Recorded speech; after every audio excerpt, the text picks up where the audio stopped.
Saat menempuh jarak dari titik A ke B, kita pasti nyari jalan tercepat dan terdekat. Benar kan? Tapi kamu pernah penasaran nggak sih? Kenapa penerbanganmu ke kota tujuan nggak ditempuh secara langsung aja? Kenapa pakai transit segala? Nah, pasti ada alasannya tuh. Saat membuka rute baru, maskapai punya analis cerdas yang akan menentukan rute pasti dan realisasinya. Jadi, mereka harus bisa menjabarkan dua pertanyaan besar ini. Berapa penumpang yang akan terbang melewati rute ini? Lalu, mereka rela bayar berapa rupiah?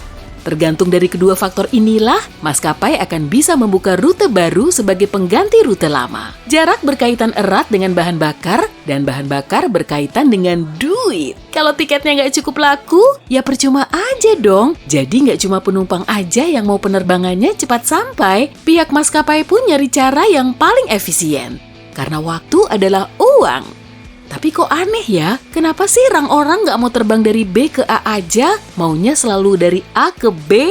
Padahal kan B singkatan dari bagus. Emang beneran nggak mau mulai dari B aja? Aku juga nggak paham. Ya udahlah. Tiap kali mau melakukan perjalanan jauh, kamu pasti udah ngecek rutenya kan? Udah nyari jalan-jalan yang paling bisa dilalui, malahan sampai ngitungin pom bensin, minimarket, dan rest area di sepanjang jalan. Nah, untuk perjalanan udara, maskapai sudah memperhitungkannya kok, karena penerbangan jauh lebih mahal dari perjalanan darat.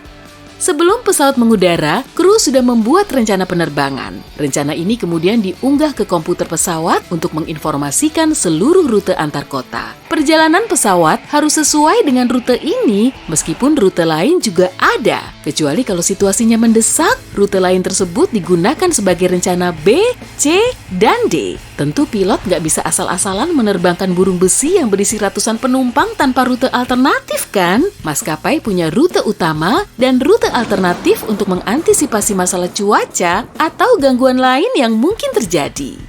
Intinya, penumpang dan maskapai menginginkan pesawatnya cepat sampai tujuan. Kita tahulah ya, jarak terpendek dari A ke B selalu berupa garis lurus. Hal ini nggak berlaku dalam peta penerbangan karena lintasannya berbentuk melengkung mirip pelangi. Kok bisa? Bisa aja lah. Saat kita melihat objek 3 dimensi dari perspektif 2 dimensi, mata kita akan terkecoh. Tapi sebetulnya, pesawat memang terbang dalam garis lurus. Mau kutunjukin buktinya? Nah, semisal kamu menarik garis dari Los Angeles menuju Tokyo dengan seutas tali, maka akan terlihat garis lurus. Tapi coba deh, bandingkan dengan garis lintang pada globe. Lintasannya akan berbentuk melengkung. Saat kamu mengamati pelacak penerbangan secara real time, akan ada ribuan pesawat yang menempuh rute yang sama secara bersamaan. Lihat tuh. Oke, kita ambil Amerika Serikat dan Eropa sebagai contohnya. Pesawat dari New York, Boston, Chicago, dan kota lain terbang menuju Jerman, Spanyol, Yunani, dan negara Eropa lain. Semua pesawat ini mengudara pada saat yang sama, lalu mendarat di Eropa keesokan harinya. Wah, ternyata perjalanan udara bisa seramai itu ya. Bayangin aja kalau semuanya lewat jalan tol darat. Bisa-bisa setiap hari kena macet. Tapi saat berada di angkasa, pesawat nggak akan berpapasan dengan pesawat lain. Semua pesawat ini memang melalui rute yang sama karena lebih murah dan lebih cepat sampai. Tapi kok ribuan pesawat yang melintasi jalan yang sama nggak saling bertabrakan? Nah, ini bedanya jalan darat dengan angkasa. Pada ketinggian ribuan meter dari permukaan tanah, ruang angkasa berbentuk 3 dimensi. Maskapai memanfaatkannya saat menerbangkan pesawat. Tapi, pergerakannya tentu harus dikoordinasikan. Lalu lintas udara dikelola oleh dispatcher, mereka bertugas mengawasi semua pesawat dan memastikan jarak antar pesawat minimal setinggi 5 km. Untuk menjalankan tugasnya, dispatcher dipandu dengan peraturan ketinggian pesawat. Semua penerbangan ke arah barat berada pada ketinggian berangka genap dihitung dalam satuan kaki. Misalnya 34.000 kaki atau 10.300 meter. Kemudian 36.000 kaki atau 10.900 meter dan seterusnya. Sementara penerbangan ke arah timur berada pada ketinggian berangka ganjil dihitung dalam satuan kaki. Contohnya 35.000 kaki atau 10.600 meter, 37.000 kaki atau 11.200 meter, dan seterusnya. Maka, pesawat yang saling mendekat pada rute yang sama harus terbang dengan selisih ketinggian minimal 300 meter. Memang nggak seberapa ya kalau dibandingkan dengan ketinggian pesawat yang sampai puluhan ribu meter. Ya, kira-kira setinggi gedung Empire State lah. Lalu lintas udara di sejumlah tempat memang sangat padat karena banyak pesawat terus berlalu lalang.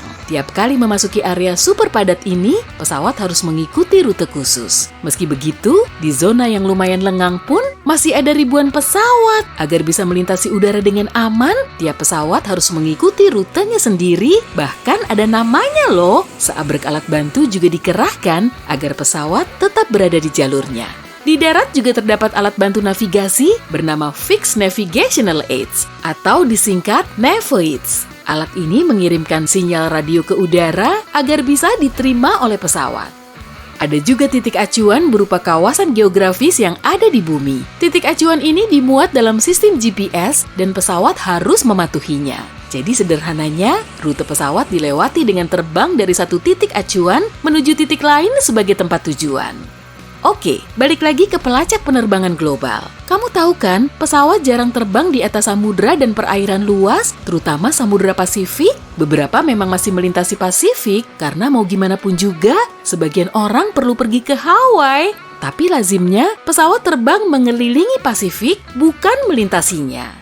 Rute ini sebaiknya dihindari. Kalau ada jalur aman di atas daratan yang bisa dilalui, maka pesawat akan lebih memilih rute tersebut. Padahal penerbangan di atas air minim turbulensi, kok malah dihindari? Turbulensi disebabkan oleh udara panas yang naik dari permukaan tanah. Kalau di bawah pesawat nggak ada daratan, berarti nggak akan ada sumber turbulensi dan penerbangannya nggak akan banyak mengalami guncangan. Namun begitu, penerbangan di atas daratan justru lebih aman, terutama karena pendaratan darurat di darat jauh lebih memungkinkan daripada di tengah samudra. Rute lintas samudra biasanya cuma ditempuh oleh pesawat besar yang punya 4 mesin. Kalau pesawatnya kecil dan cuma punya 2 mesin, akan terlalu riskan. Kalau salah satu mesinnya mati, pesawat ini cuma bisa mengandalkan 1 mesin. Penerbangan melintasi samudra memang bisa dilakukan, tapi sebaiknya dihindari. Pesawat besar pun lebih memilih pendaratan aman untuk berjaga-jaga. Memangnya di sekitar Pasifik ada berapa bandara? Nggak banyak pastinya. Nah, makanya kebanyakan pesawat terbang mengelilinginya. Ada juga kawasan lain yang sebaiknya dihindari oleh pesawat, Pegunungan Himalaya. Sekali lagi, ada kok pesawat yang terbang melintasi kawasan ini, tapi sebaiknya jangan. Ketinggian Himalaya melebihi 6.100 meter dan puncak Everest setinggi 8.848 meter. Rata-rata, pesawat mengudara pada ketinggian 9.100 meter. Kalau tetap nekat akan terlalu riskan. Ngeri deh pokoknya. Belum lagi anginnya sangat kencang. Konturnya yang bergunung-gunung juga menyulitkan manuver pesawat. Di Himalaya, hampir nggak ada layanan radar, sehingga pilot nggak akan bisa berkomunikasi dengan petugas di darat. Pendaratan darurat cuma bisa dilakukan di permukaan yang rata dan pastinya bukan di Himalaya. Oksigen di kawasan berbahaya ini juga sangat minim, sedangkan di pesawat, oksigennya akan habis hanya dalam waktu 20 menit. Pilot memang bisa menurunkan pesawatnya paling tidak 3.000 meter ke ketinggian yang lebih aman agar mendapat lebih banyak oksigen. Tapi hal ini nggak bisa dilakukan di atas Himalaya karena banyak gunung bertebaran di sana-sini. Selain itu, pesawat sangat jarang terbang di atas kutub bumi, kecuali di kawasan Arktik. Mau kemana tuh? Oh, dari Dubai menuju Seattle. Penerbangan ini memang sangat langka. Kemungkinan rute ini telah mengantongi persetujuan, sistem navigasi, dan sejumlah persiapan khusus. Area kutub bisa mengintervensi navigasi, jadi percuma aja pakai kompas. Jarumnya akan bergerak nggak karuan. Medan magnet di kutub utara sangat kuat dan terus berubah. Karena posisinya selalu berpindah-pindah, arah utara akan berlainan dengan arah yang ditampilkan pada peralatan navigasi. Melenceng beberapa derajat saja akan bikin pesawatnya menempuh jarak yang sangat jauh. Makanya, pesawat jarang melewati kawasan Arktik. Sedangkan Antartika nggak dilalui pesawat sama sekali. Bukan karena dilarang sih, tapi karena alasan lain. Hampir 70% daratan berada di belahan bumi utara dan hampir 90% manusia hidup di situ juga. Wah, kamu jadi makin banyak tahu kan?